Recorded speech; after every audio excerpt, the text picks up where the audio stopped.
Subscribe करें और bell दबाएं ताकि कोई खबर रह न जाए।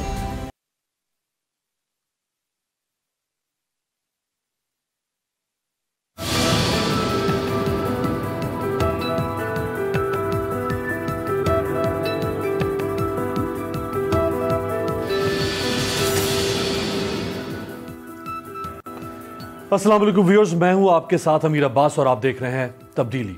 नवाज शरीफ साहब, अच्छी बात है कि वो उसूली सियासत की बात कर रहे हैं, वो जमहूरियत को मजबूत करने की बात कर रहे हैं और वो किसी भी गैर जमहूरी इदारे की जमहूरियत या जमहूरी अमल या जमहूरी इदारों में मदाखलत ना करने की बात कर रहे हैं। लेकिन क्या यह बेहतर ना होता कि नवाज शरीफ साहब सबसे पहले, जिसे कहते हैं चैरिटी बिगिंस एट होम, सबसे पहले वो अपनी जमात से किसी ऐसे जेस्चर से आगाज़ करते ताकि पूरी पाकिस्तानी कौम को पता चलता कि हाँ, अब नवाज शरीफ आइंदा किसी भी ऐसी चीज़ को पाकिस्तानी सियासत में या जमहूरियत में बर्दाश्त नहीं करेंगे। माजी में अगर फ़ौज ने या पाकिस्तान की किसी खुफिया इदारे ने सियासत में मदाखलत की या कोई सियासी जमात बनाई या कोई सियासी जमात तोड़ी, जैसे नवाज शरीफ साहब ने फरमाया, तो उसमें सियासतदान ही आलाकार बने।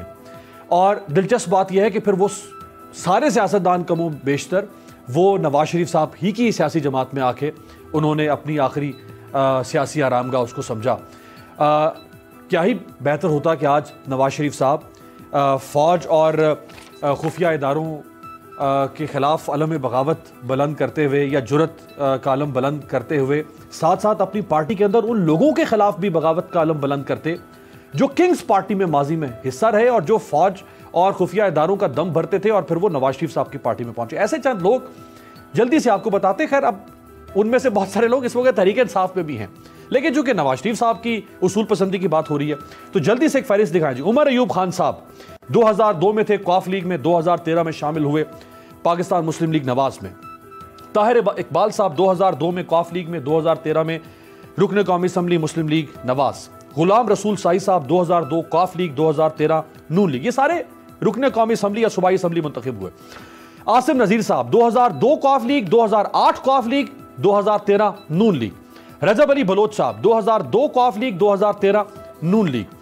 गुलाम बीबी भरवाना साहिबा 2002 कौफ लीग, 2008 कौफ लीग, 2013 नून लीग और फिर 2018 माशाल्लाह तहरीक इंसाफ। राजा उमर नजीर खान साहब 2002 कौफ लीग, 2013 नून लीग। जैद हामिद साहब 2002 कौफ लीग, 2013 नून लीग। यानी परवेज मुशर्रफ के सारे जो गैर आईनी गैर कानूनी काम थे वो जैद हामिद साहब ही के माशाल्लाह कलम से निकला करते थे। दानियाल अजीज चौधरी साहब 2002 कौफ लीग, 2013 नून लीग। हुमायूं अख्तर खान साहब 2002 कौफ लीग, 2013 मुस्लिम लीग नून में शामिल, लेकिन एमएनए नहीं बन सके थे। चौधरी बिलाल अहमद विर्क साहब 2002 कौफ लीग, 2013 नून लीग। राव मोहम्मद अजमल खान साहब 2002 कौफ लीग, 2013 नून लीग। सिकंदर हयात बोसन साहब 2002 कौफ लीग, 2013 नून लीग, वजीर भी बने। चौधरी नजीर अहमद जट साहब 2002 कौफ लीग, 2013 नून लीग। मखदूम ज़ादा बासत बुखारी साहब 2002 कौफ लीग, 2013 नून लीग। अली हसन गिलानी साहब 2002 कौफ लीग, 2013 नून लीग। असगर शाह साहब 2002 कौफ लीग, 2013 मुस्लिम लीग नून। ताहिर बशीर चीमा साहब 2002 कौफ लीग, 2013 मुस्लिम लीग नून। खुसरो बख्तियार साहब 2002 कौफ लीग, 2013 मुस्लिम लीग नून। अयाज अली शिराजी साहब 2002 कौफ लीग, 2008 कौफ लीग। इन पे तो अच्छा खासा ठप्पा है कौफ लीग का। फिर 2013 मुस्लिम लीग नून। जफरुल्लाह खान जमाली साहब 2002 कौफ लीग, वज़ीर आज़म थे परवेज मुशर्रफ के और परवेज मुशर्रफ के लिए इन्होंने 7वीं तरमीम करवाई और वो तरमीम जो है वो पेश भी जमाली साहब ने की थी माशाल्लाह, लेकिन 2013 में नून लीग में जमहूरियत के लिए आ गए। मारवी मेमन साहिबा 2008 में कौफ लीग में जमहूरियत बचा रही थी, 2013 में नून लीग में आके जमहूरियत, नवाज शरीफ साहब के शाना बशाना। अमीर मुकाम साहब 2008 में कौफ लीग में और परवेज मुशर्रफ साहब के साथ दोस्ती का दम भरते थे, 2013 में मुस्लिम लीग नून में आ गए जमहूरियत बचाने के लिए नवाज शरीफ साहब के साथ। सिद्दीक खान बलोच साहब 2008 कौफ लीग, 2013 नून लीग, बाद में नाहल हो गए थे। 2008 कौफ लीग रजा हयात हरात साहब 2013 नून लीग। असलम बोदला साहब 2008 कौफ लीग, 2013 नून लीग। सरदार उवैस अहमद खान लगारी साहब 2008 कौफ लीग, 2013 नून लीग। इस वक्त वो एमपी हैं पंजाब असम्बली में नून लीग के। सरदार जाफर खान लगारी साहब 2008 कौफ लीग, 2013 नून लीग।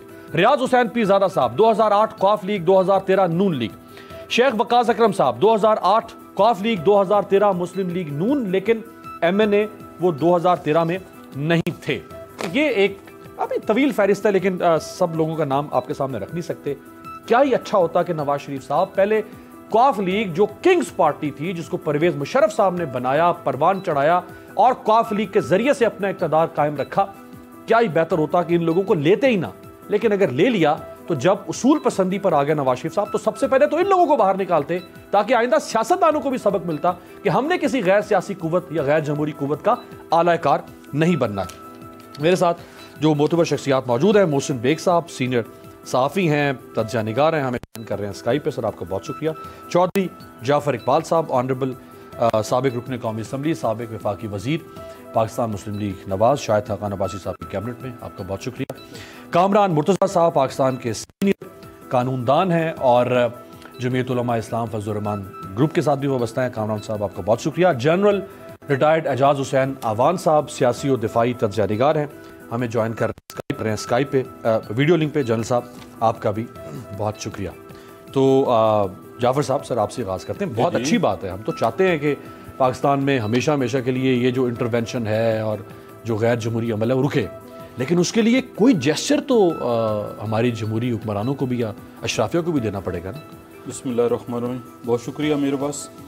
एक बात तो पर मैं आपका शुक्रिया अदा करता हूँ दूसरी दफ़ा, पहले बुलाने पे और दूसरा ये बात एडमिट करने पे कि बहरहाल फ़ौजी जर्नैलों का इसमें हाथ रहा और वो काफ लीग और नून लीग और फंक्शनल लीग और क्या से क्या जहाँ तोड़ मोड़ ज़रूरत थी वो करते रहे।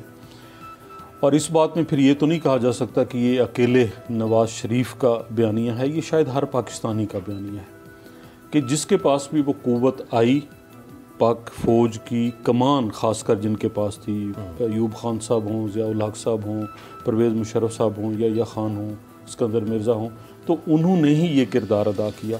तो यही दुख मेरा एक आम पाकिस्तानी का भी है। आपने एक लंबी फहरिस्त लोगों की पढ़ी, इसमें दो हैं। एक वो हकीकत है जिस पे मुझे बतौर सियासतदान, एक सियासी कारकुन शर्मिंदगी है। अच्छी बात, ज़बरदस्त। वो ये है कि ये काम मेरे करने का है और मैं बासानी कर सकता था। इसमें ना ही मेरी जमात, ना ही इमरान खान साहब, ना ही कोई दूसरी जमात इस चीज़ को सामने लेके आई। अगर मैं मिसाल दूं तो शायद अभी, बल्कि दूंगा, चले फतवा लगाना है किसी ने कोई लगाए। बराबर में इंडिया में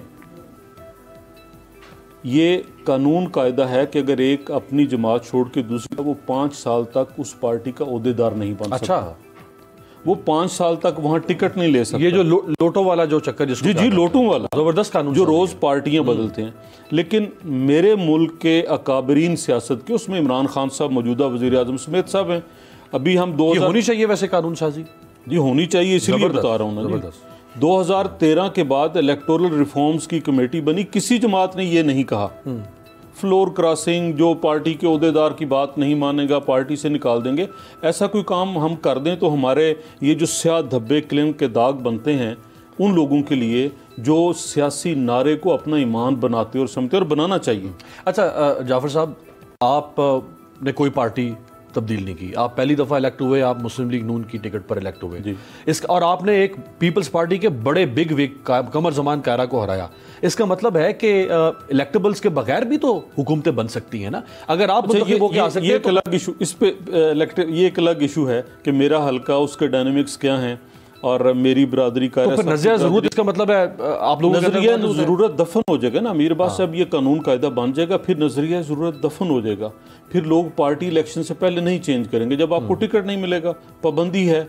और सियासी कायदीन और पार्टियां होल्ड ऑन करें तो ये मुमकिन बन सकता है कि मेरे जैसा एक आम सियासी घराने का एक सियासी कारकुन एक बहुत बड़ी जमात के बहुत बड़े लीडर के सामने लड़ सकता है। बिल्कुल लड़ सकता है, 100% गुंजाइश मौजूद है। मोहसिन बेग साहब एक और चीज आप जी कि मियां नवाज शरीफ साहब अपने से शुरू करते, तो इसका जवाब ये है कि मियां नवाज शरीफ साहब ने गुलाम इसहाक खान जब इस्टेब्लिशमेंट के जोर पे उन्हें ट्यून अप करना चाहते थे तब इनकार किया।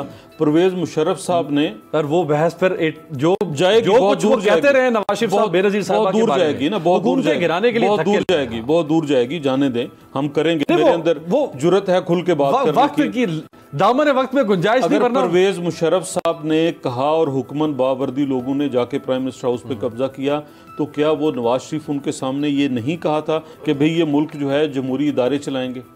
यहीं से मसला बना ना सर, आधा सच है ना ये। आधा सच ये भी तो है कि जिन लोगों ने परवेज मुशर्रफ को और जो लोग हमेशा माजी में डिक्टेटर्स के आलाकार बनते रहे उनको क्यों एक्सेप्ट करती है जमहूरियत? वो नहीं करना चाहिए। इक़्तिदार को ठोकर मार देते नवाज शरीफ 2013 में, कहते हैं मैं लानत भेजता हूं ऐसे इक़्तिदार को जो मुझे परवेज मुशर्रफ के दिए हुए लोगों से हासिल हो। बिल्कुल दुरुस्त, असूली बात यही है, बिल्कुल असूली बात यही है। और मैंने इसकी तफसील बयान भी की। लेकिन जो हमारे इलेक्टोरल जहाँ जिस तरह इंतखाबी हलके हैं, जो निज़ाम है वो इस चीज़ का इतना इसमें जकड़ा हुआ है। सर मान लिया 2013 में देखिए निज़ाम की मजबूरी थी। अब जब 2013 से 18 तक आप मुंतखब हो गए, आप किसी गलत तरीके से भी मुंतखब हो गए या किसी नज़रिया ज़रूरत के तहत मुंतखब हो गए, आप तो तब्दील कर देते उस निज़ाम को ताकि खड़े हैं ना वो सारे लोग खड़े हैं आज मियां नवाज शरीफ के साथ।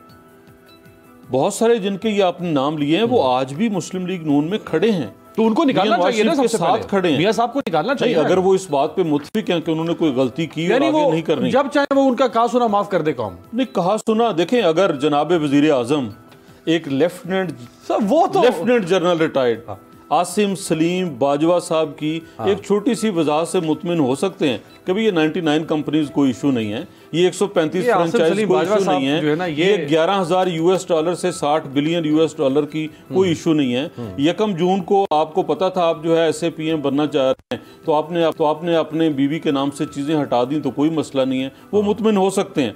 लेकिन अगर एक आदमी ये कहे भी मुझसे ये जुर्म हुआ था, मैं आइंदा इस रास्ते पे नहीं चलूंगा, मैं ये सीधा यहाँ कम से कम कान पड़ के कौम के सामने माफी तो मांगे ना कि हाँ मैं डिक्टेटर भाई आज माफी मांग नहीं रहे, बल्कि आज उस खड़े रहने की सजा भुगत रहे हैं। इनमें से किसने मांगी है कौम के सामने माफी? मेरे पास जब हम आज खड़े हैं हाँ, इस बात के साथ कि हम ये अज़्म लेके कि इस तरफ नहीं जाएंगे, तो वो क्या है? माफी है ना। अच्छा जनरल साहब, सर आवाज आ रही है आपको?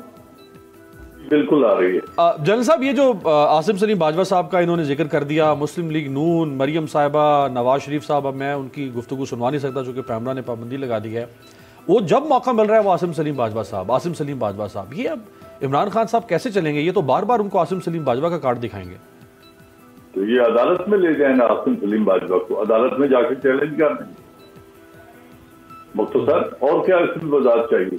Nobody is above law. Asim Bajwa कानून से बालातर नहीं है।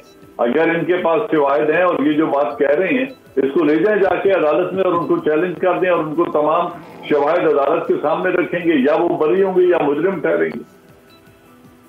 हाँ, तो इसमें कौन सी दो बातें हैं? इसमें तो कोई दो राय नहीं है। लेकिन ये बार बार जब अदालत इनके खिलाफ फैसले दे तो फिर उन फैसलों उस वक्त तो अदालतों की कीचड़ उछाला जाता है, अदालतों पे हमला कर दिया जाता है। ये किस बात की माफी मांगेगी? ये हमारे तमाम पॉलिटिशियंस और तमाम जनरल जिन्होंने ये डिक्टेटरशिप की है, किस बात की माफी कौन से मांगेंगे? ये उस बात की माफी मांगेंगे कि क्यों ज़ियाउल हक की गोद में बैठ के क्यों उन्होंने परवरिश पाई और क्यों 35 बरस इस मुल्क पे इक़्तिदार किया। क्या ये जिन लोगों को गवर्नर जिलानी और ये लोग लेकर आए थे सियासत में, क्या वो पूरी कौम से माफी मांगेंगे और कहेंगे कि हमसे गलती हुई और हमने जो इक़्तिदार किया? उस वक्त सब कुछ ठीक है, बरसद इक़्तिदार आ जाएं और हुकूमत करते रहें तो सब ठीक है। ज़ियाउल हक शहीद के मिशन को आगे बढ़ाना इनका आज़म था, इसलिए बेनजीर भुट्टो इनको ज़ियाउल हक की बाकियात कहती थी। ये सारी हमारी मुल्क की तारीख है, कोई जस्टिफाई नहीं कर सकता। लेकिन जनरल साहब वो ये फरमा रहे हैं कि जी वो जो गलतियां हो गई वो गलतियां हुई हैं, लेकिन अब हमने गलतियां हो गई, कौम पे 35 बरस हुकूमत कर ली, अब जब इक़्तिदार से बाहर है तो गलती की माफी मांग ले और चढ़ दौड़े अदारों पर और अदालतों पर। और जब काम करने का वक्त है, देखिए अब नैब आज इनके सब निशाने पे है, टारगेट पे है। हम सब कितनी बार ये बात कर चुके हैं कि नैब के कानून को क्यों नहीं बदला। अच्छा, फिर इन्होंने कहा कि हमने एक कलम से हमने डिक्टेटर्स के बनाए हुए कवानीन उठाकर, तरमीम उठाकर आइन से बाहर निकाल के आइन को पाक कर दिया है। 30% औरतें अपनी रिलेटिव, बीवियां, बहनें, बेटियां, उनको नॉन इलेक्टेड सीट्स पे बिठा के बैठे हैं, ये भी चलाया था। लेकिन ये मीठा फल है, इसलिए ये जायज है। जो इलेक्शन न जीत सके उसको बगैर इलेक्शन की कौमी असेंबली में ले आओ, क्योंकि ये फल अच्छा है इसलिए ये खाना है। ये सबको मंजूर है, पीपल्स पार्टी को भी मंजूर है, JUI को भी मंजूर है, नून को भी मंजूर है। ये डिक्टेटर के बनाए हुए कानून नहीं था। यार देखिए, कौम को बेवकूफ मत बनाएं। डिक्टेटर्स ने जो गलत कहा, अब मैं फिर इनसे ये कह रहे हैं जी जो डिक्टेटर्स के जरिए सियासत में आए या उन्होंने पार्टियां तब्दील की उनको निकालें। कौन वो लोग थे जिन्होंने एक बावर्दी इस मुल्क का प्रेसिडेंट मुंतखब किया? कहाँ आइन में लिखा हुआ है कि एक सर्विंग जनरल चीफ भी रहेगा और प्रेसिडेंट ऑफ पाकिस्तान भी रहेगा? पूरे इलेक्टोरल कॉलेज को नाअहल करार देकर घरों में बिठा दे। वो इस काबिल ही नहीं है कि वो असेंबलियों में बैठे और इलेक्टोरल कॉलेज में बैठकर प्रेसिडेंट का इंतखाब करें। जनरल साहब, आपको याद होगा जो 17वीं तरमीम, जनरल साहब जो 17वीं तरमीम मंजूर हुई थी परवेज मुशर्रफ का साहब के जमाने में, आइन के आर्टिकल 41 का क्लॉज 8 उसमें शामिल किया गया था, जिसके जरिए से परवेज मुशर्रफ साहब के LFO और उनकी बाकी कानून साजी को आईनी प्रोटेक्शन दी गई थी। वो JUI फे और उस वक्त की MMA की मामनत से हुआ था। मैं यही कह रहा हूं कि जिस वक्त एक अमेंडमेंट करनी है और इक़्तिदार से फायदा उठाना है तो हर बात मानने के लिए तैयार हैं और इस आइन को जिस तरफ बिल है ट्विस्ट करके ले जाएं, जो बिल है लिखवा लें। अच्छा 17 के बाद, अच्छा उसके बाद अमेंडमेंट आई ना कि हमने डिक्टेटर्स के अमेंडमेंट्स को खत्म कर दिया, जब खत्म कर दिया है तो फिर इसको भी खत्म कर दें जिसकी मैं निशानदेही खत्म कर चुका हूँ। बिल्कुल ठीक। अच्छा मैं सर, इसका अलमिया ये है हमारे मुल्क का और कौम का कि किसी ने भी बशमूल मिलिट्री डिक्टेटर किसी ने इस मुल्क के अदारों को न बनाया, न रिफॉर्म किया, न मजबूत बनाया, न रिफॉर्म किया, न मजबूत बनाया, न इंडिपेंडेंट रह के उन्हें करने। मेरा ख्याल है ये हर एक ने उन्हें इस्तेमाल किया, ये जबरदस्त भी इस्तेमाल कर। एक हकीकत है जो आपने रख दी है कि चाहे परवेज मुशर्रफ जैसे डिक्टेटर आए या चाहे जमहूरियत पसंद आए, दोनों ने इदारा साजी नहीं की है। मोहसिन बेग साहब, एक तो वो लोग जो मैंने कॉफ लीग की फहरिस्त रखी आपकी कि जो अपॉर्चुनिस्ट थे वो परवेज मुशर्रफ साहब की पार्टी में शामिल हो गए, उनको पता था हमने हर हाल में जीतना है। फिर जब नवाज शरीफ साहब बूम पे आए तो वो अपॉर्चुनिस्ट थे, वो नवाज शरीफ साहब के साथ शामिल हो। कुछ और भी अपॉर्चुनिस्ट थे। एक मिसाल जल्दी से, बहुत सारी मिसालें हैं, ये उज़मा बुखारी साहिबा इस वक्त MP है पंजाब असेंबली में, जब ये पीपल्स पार्टी में थी, तहरीक इंसाफ की तारीफ कर रही थी उस जमाने में, और मरियम नवाज शरीफ साहिबा आज ये उनका हरावल दस्ता है, उनके बारे में क्या फरमाती थी? इन्होंने नवाज शरीफ साहब और शहबाज शरीफ साहब पर जो इल्जामात लगाए वो तो हमने भी कभी अपने प्रोग्राम में इस तरह की बात नहीं की। हमें भी कभी मुनासिब नहीं लगा कि हम नवाज शरीफ के कद के सियासतदान के बारे में बात करें जो इन्होंने लगाई, दिखाएं। राइट जी। तो ये मोहसिन बेग साहब, अब ये आज बिल्कुल मोमिन हो गए सारे कहा सुना माफ, कौम भूल जाए, कल को कोई पता नहीं है छोड़ के फिर तहरीक इंसाफ में चले जाएंगी, वहां जाके फिर ये नवाज शरीफ साहब को हमें फिर कहा जाएगा भूल जाए जी, अब भूल जाए, हम तो पाक साफ हो गए। ये तो नहीं चल सकता ना मोहसिन साहब। अमीर अब्बास साहब, बेसिकली ये तो आपने एक क्लिप दिखाया, यहाँ पे मेजॉरिटी जो पॉलिटिशियंस हैं उन्होंने एक दूसरे के बारे में ऐसी ही गुफ्तगू की हुई है। मुझे नहीं पता कि शायद आज उनको शर्मिंदगी होती हो या ना।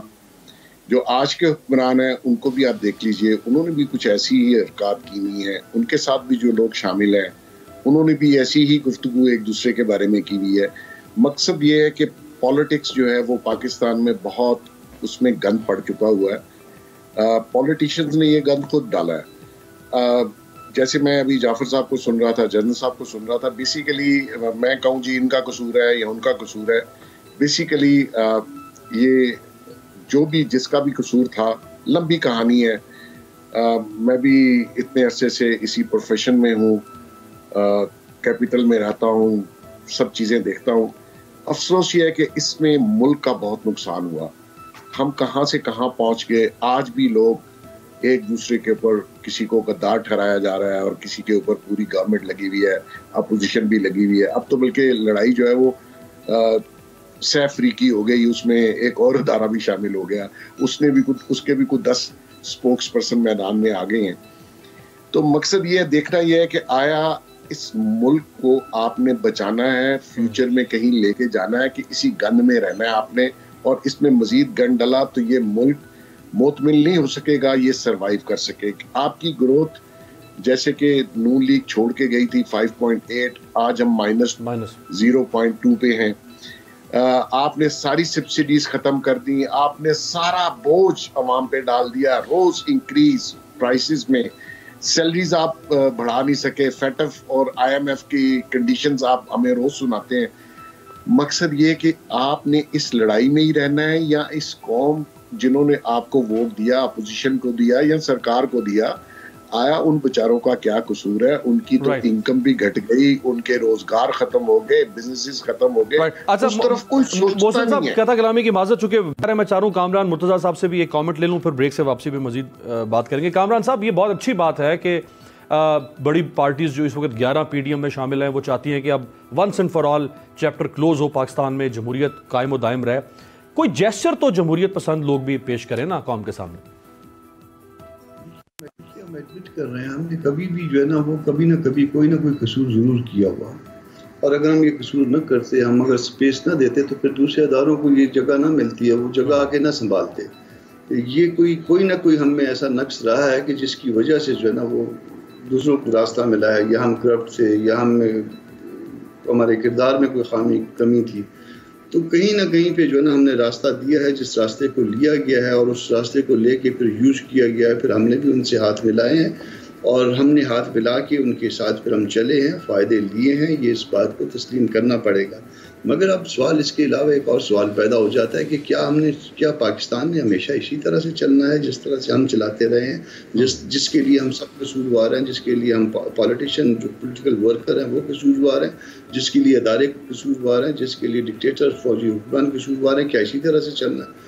तो आइंदा के लिए एक कमिटमेंट जो है ना, एक मिसाक पाकिस्तान की इसीलिए जरूरत महसूस की इसी मिसाक पाकिस्तान पे सर चाहूंगा कि आप तफसीली बात करें, लेकिन आपने $1 मिलियन स्टेटमेंट दिया है, बहुत ज़बरदस्त और अहम स्टेटमेंट के एतराफ़ करते हैं कि बहुत सारी गलतियां हुई, लेकिन आप इन गलतियों को अगर अंडू नहीं कर सकते तो दोहराने से तो रोका जा सकता है ना। ब्रेक के बाद बात करते हैं।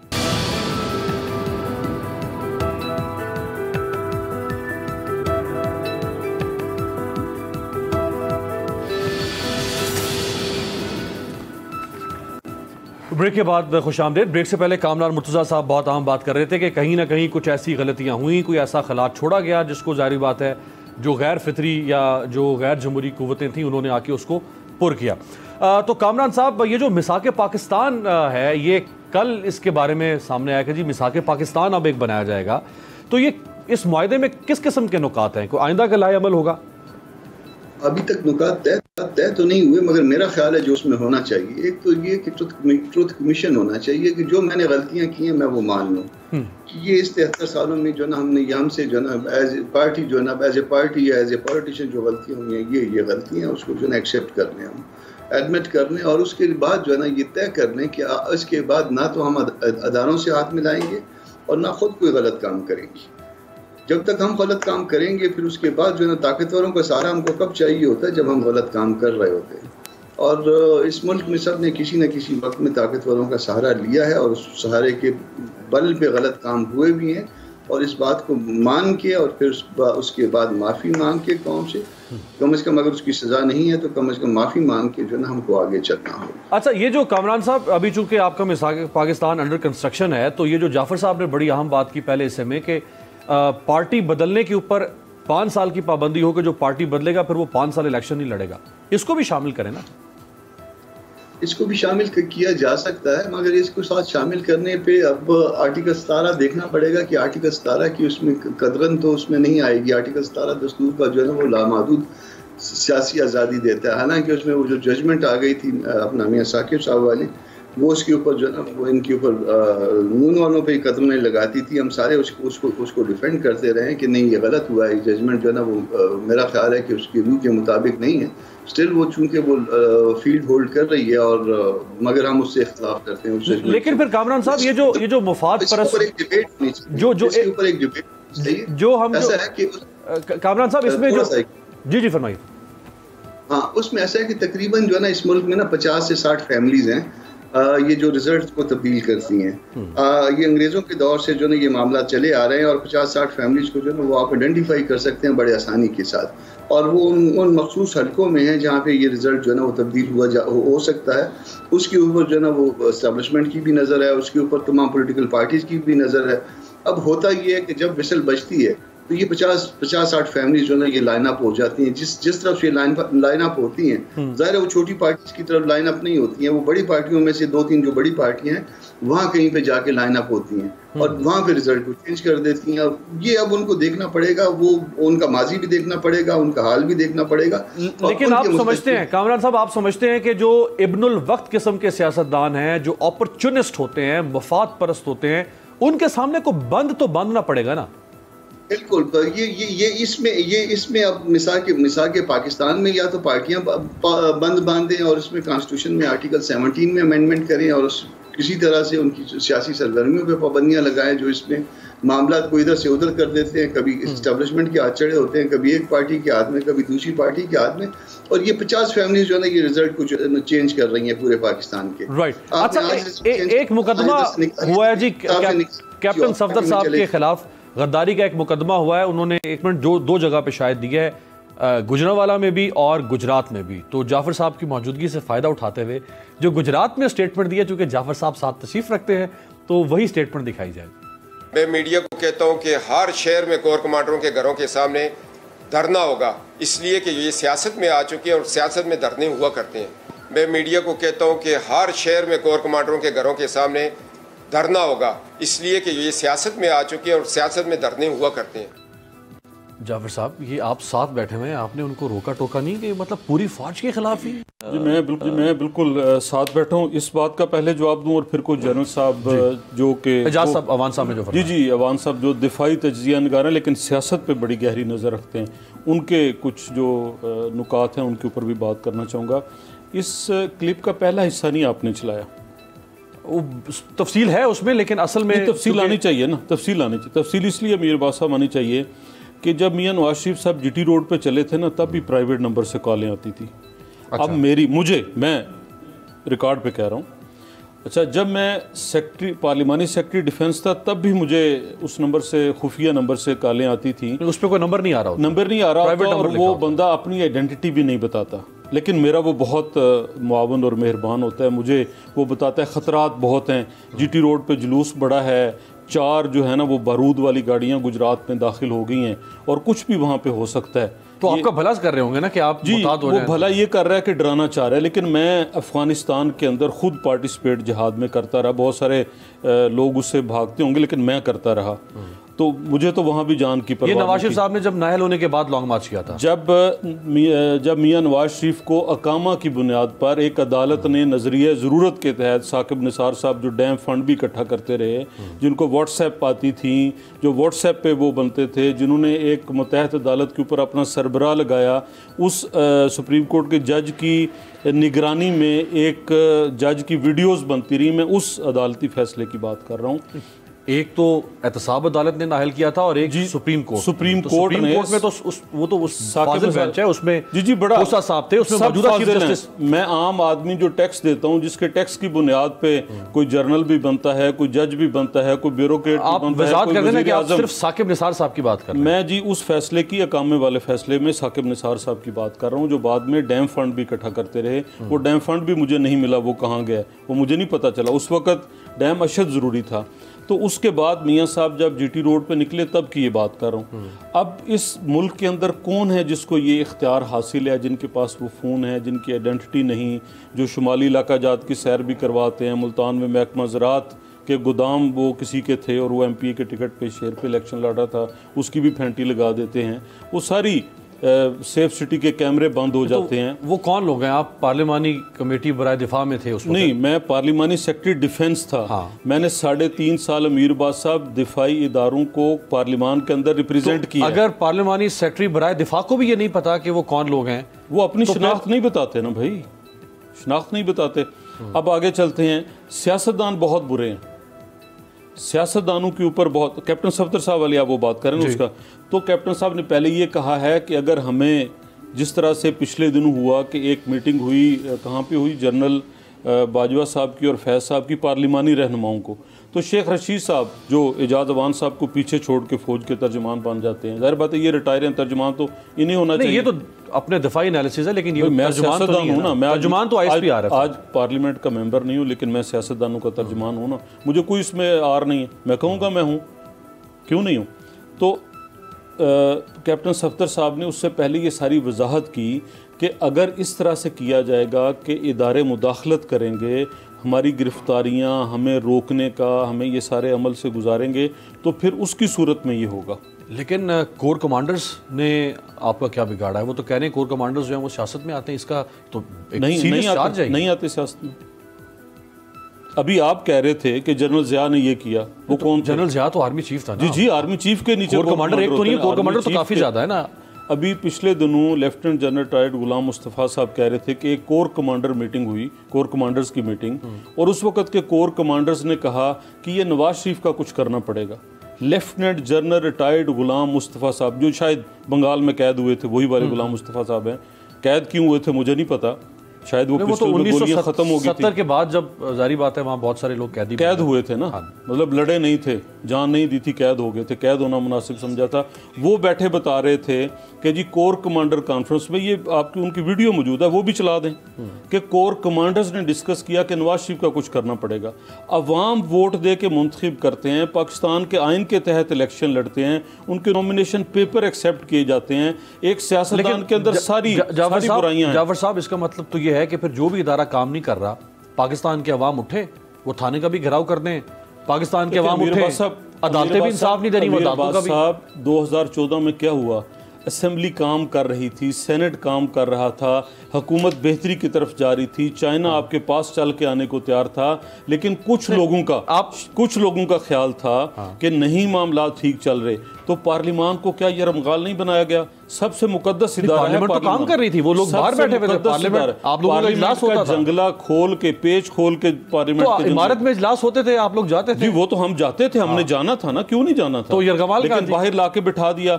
आपकी वजारत दाखिला कितने दिन आपका दफ्तर बंद रहा? चोर दरवाजों से पीछे आते थे। क्या जो पार्लियामान है मुकद्दस इदारा नहीं है? उसके सामने क्यों लोग आए थे, क्यों धरना देने बैठे थे?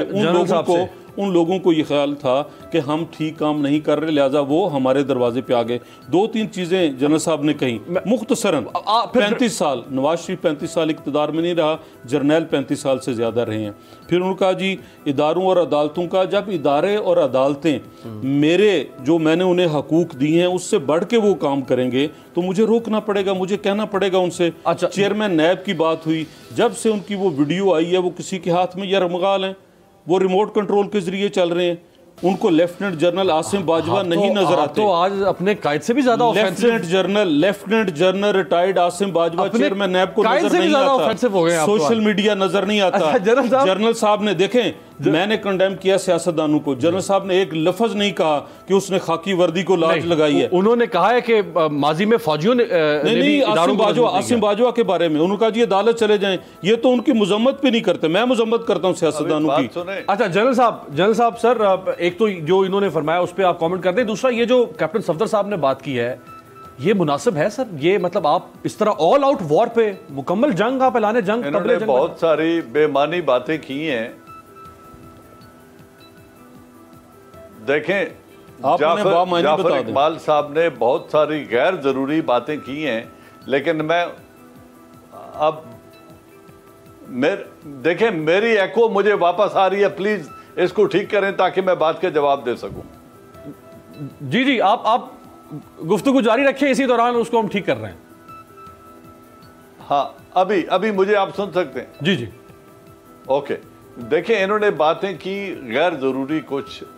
अगर इनका पार्टी का सदर जस्टिस कयूम को टेलीफोन पे फैसला डिक्टेट करे तो अदालतें अपनी हद से बाहर निकल रही हैं या ये निकल रही हैं? अगर नवाज शरीफ को अदालत बुलाए और ये अदालत पर हमला आवर हो जाएं तो क्या जज अपनी हदूद से बाहर निकल रहे हैं या ये पॉलिटिशियंस अपनी हदूद से बाहर निकल रहे हैं? फिर इन्होंने बड़े आसानी से कह दिया मुस्तफ़ा साहब कैदी हो गए थे, जंग नहीं लड़े लेकिन कैदी हो गए।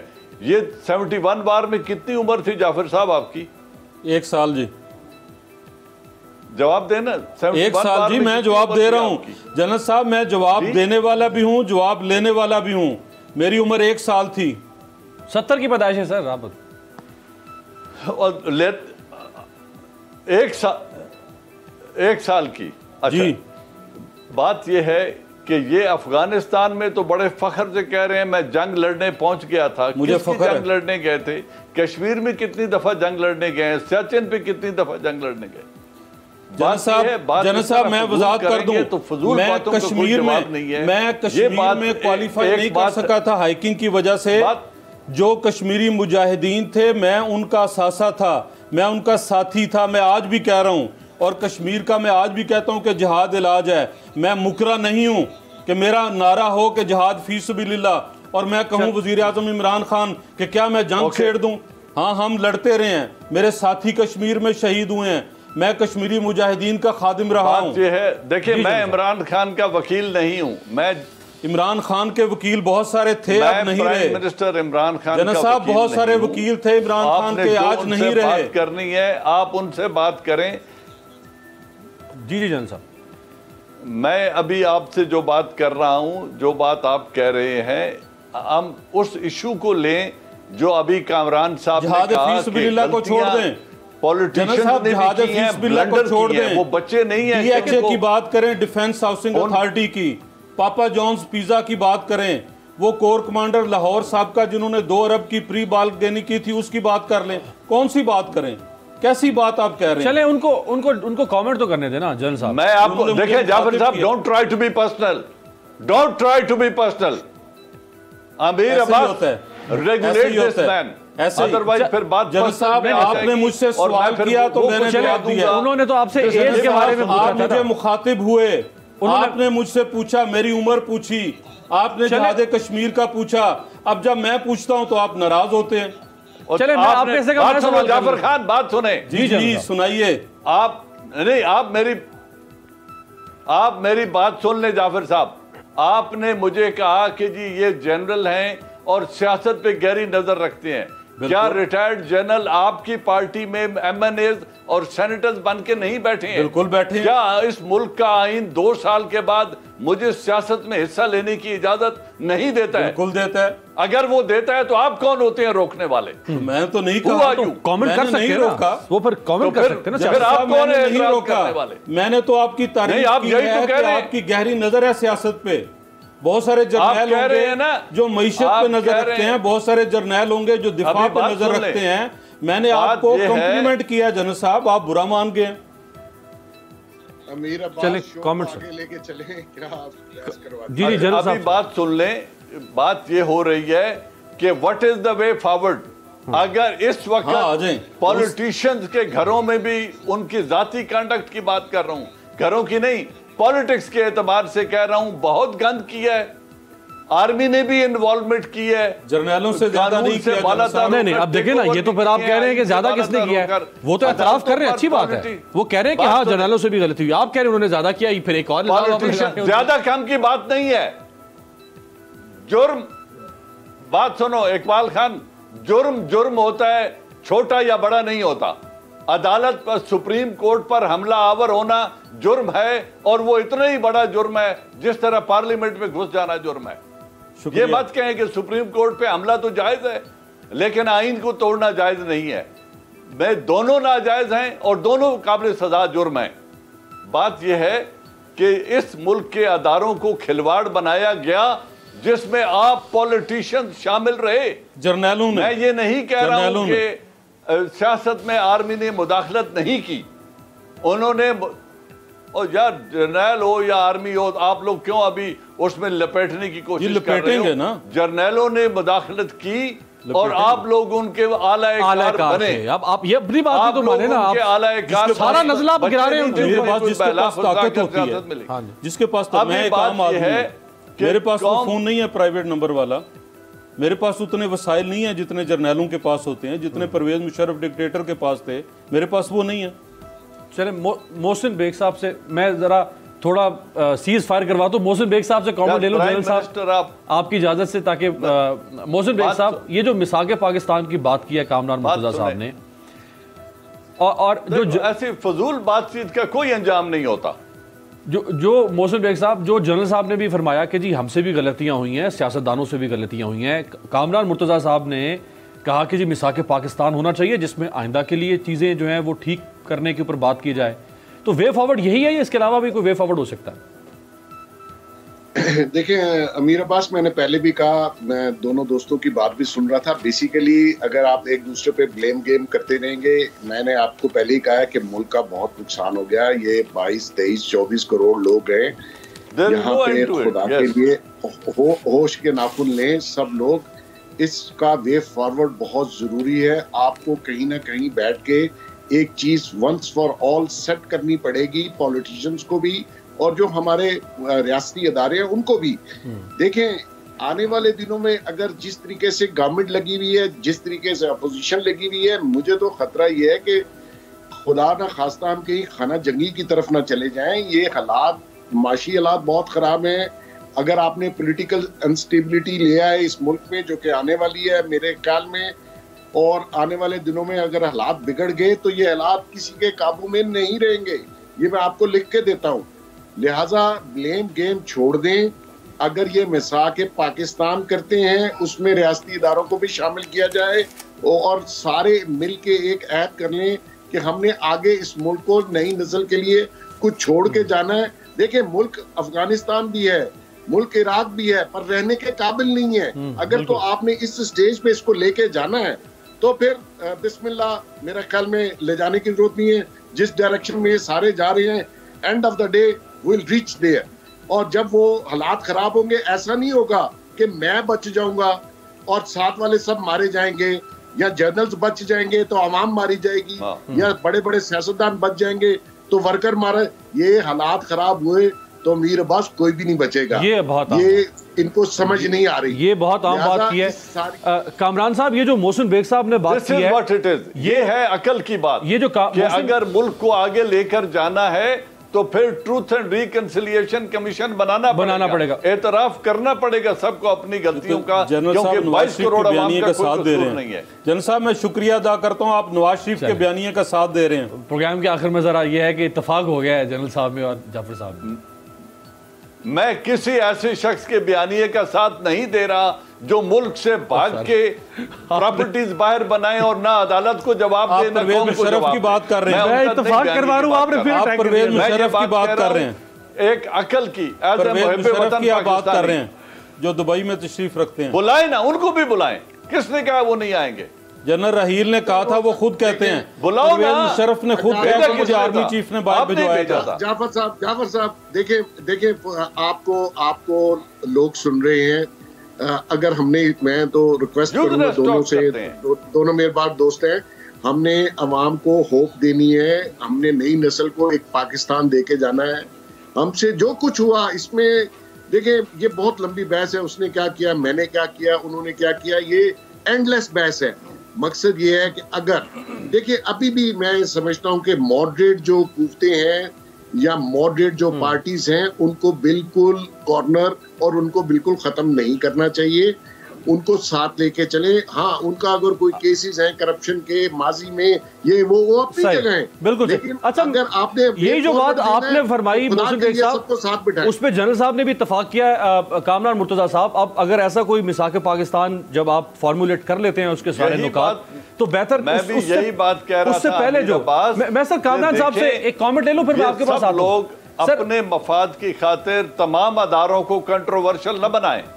मैं सर कामरान साहब से, इस वक्त हालत ये है कि तमाम अदारों पर बशमूल इलेक्शन कमीशन ऑफ पाकिस्तान, अदलिया, पार्लिमान, फौज, इंटेलिजेंस, पुलिस, सब पर उंगली उठ चुकी है और सबको मशकूक बनाया जा रहा है। लेकिन इस तरह नहीं हो सकता कि उंगली उठाने वाले तो फरिश्ते हैं और बाकी मुल्क के तमाम अदारे जिनको बनाने के जिम्मेदार ये खुद हैं, वो बेगुनाह है। ऐसा नहीं होता है कि तब तमाम अदारों को अगर रिफॉर्म करना है तो जो बात कामरान साहब कर रहे हैं, that is the way forward. चले फिर कामरान साहब से। कामरान साहब, देखिए ये अच्छी बात है कि मिसाक पाकिस्तान, जनरल साहब भी कह रहे हैं कि ठीक है, वे फॉरवर्ड होना चाहिए। लेकिन जो स्टेटमेंट नवाज शरीफ साहब ने जिस तरह से दी, जो स्टेटमेंट कैप्टन सफदर ने दी, जो मौलाना साहब की तरफ, आपकी पार्टी की तरफ से, ये तो कन्फ्रंटेशन वाला माहौल है, ये तो हेड ऑन हेड कोलिजन वाला माहौल है। ये मिसाक पाकिस्तान वाला माहौल तो नहीं है सर? वो बन जाएगा। देखिए उसमें कुछ थोड़ा सा जो है ना, उनको आगे बढ़ना पड़ेगा जिनके पास ताकत ज्यादा है, या जो गवर्नमेंट है, गवर्नमेंट के लोग आगे बढ़ें और उसके साथ अदारों के लोग आगे बढ़ें। अदारों के लोग ये यकीन दिलवाएं कि जो कुछ अगर हुआ, अगर फर्ज कर लीजिए गलत हुआ, तो कम से कम उनके सामने बंद कमरों में एडमिट करके और उसके बाद जो है ना अश्योर कर दें कि आइंदा जो है ना जो कुछ भी होगा फेयर और फ्री होगा, ठीक है। और इसी तरह से गवर्नमेंट भी जो है ना उसको भी जो है ना एक जगह पे रुक जाना होगा कि जो कुछ कर रही है गवर्नमेंट, उन्होंने भी जो है ना वो अभी तक वो कंटेनर से उतर नहीं रहे हैं। वो अब प्राइम मिनिस्टर की तरफ से जो है ना आज तक जो है ना वो यही कहा जा रहा है कि जो आप फ्रंट फुट पे खेलें और लोगों की बेइज्जतियां करें। तो अगर ये गवर्नमेंट जो है ना गवर्नमेंट और गवर्नमेंट के वज़रा जो है वो अगर ये बेइज्जतियां करेंगे या अदारों की तरफ, उन जो अदारे रियासत के होते हैं वो हम सब के होते हैं, अगर उनके ऊपर एतमाद नहीं होगा या उनके ऊपर जो है ना वो लोगों के दिलों में शकूक होंगे तो फिर मसाइल पैदा होंगे। उनको ये सब कुछ अश्योर करना है, पाकिस्तान ने कायम रहना है, हमने इसी मुल्क में रहना है और मामला को आगे लेके चलना है। मगर अगर मामला को आगे लेके चलना है तो रवैयों को दुरुस्त करना होगा। इस तरह से जो ना अनफेयर गेम नहीं चलेगी, अनफेयर मामला को जो कामरान साहब इश्तियाल अंगेज बयानात को भी रोकना होगा ना फिर? जी सब कुछ रोकना होगा, सब कुछ रोकना होगा। ये हमारा इश्तियाल अंगेज बयानात को भी रोकना होगा कामरान, और उन चीजों को जो इन गुटखेत की जाती है, जिस तरह पार्लिमानी रहनुमाओं की मीटिंग की वो शेख रशीद के मुंह में डाल के तो उसे पार्लियामेंटेरियन की कमजोरी नहीं बनाना। शेख साहब तो उसमें शामिल थे शायद, नहीं तो फिर उन्होंने देखिए 5 दिन बाद वो बात करने की क्या जरूरत थी? शेख साहब को मुंह में डालने की क्या बात है? मतलब शेख साहब चूंकि मौजूद थे इसलिए उनको फीड शेख साहब कहते हैं ना मैं 4 नंबर गेट का नुमाइंदा, वो खुद कहते हैं, वो ये भी कहते हैं कि वो ये कहते हैं मेरा ड्राइवर मुझे बता रहा होता है कि वो फुला भी गया था जी, शेख साहब फुला भी गया जी, फुला बाहर आ गया, तो वो खुद कहते हैं मैं नुमाइंदा हूं। वो तो कहते हैं, फखर से कहते हैं। देखिए अमीर अब्बास, अगर अपोजिशन के बयान को कंडेम करना है तो फिर गवर्नमेंट के बयान। बेग साहब सर वक्त खत्म हो गया, वक्त खत्म हो गया सर, लेकिन अच्छे नोट पे बात खत्म हो गई। वे फॉरवर्ड होना चाहिए, ऐसा वे फॉरवर्ड जो जिसमें किसी की अना, किसी की जिद, चाहे वो हुकूमत हो, अपोजिशन हो या कोई और हो, वो नहीं आड़े आनी चाहिए। और जो बेग साहब ने बात की कि खुदा न खास्ता जिसे वो कहते हैं कि उठ गया तो उठ गया, जब दस्ते कातिल उठ गया, अगर हालात खराब हुए तो फिर सबको फेस करना पड़ेंगे। आपसे मुलाकात होगी अगले हफ्ते।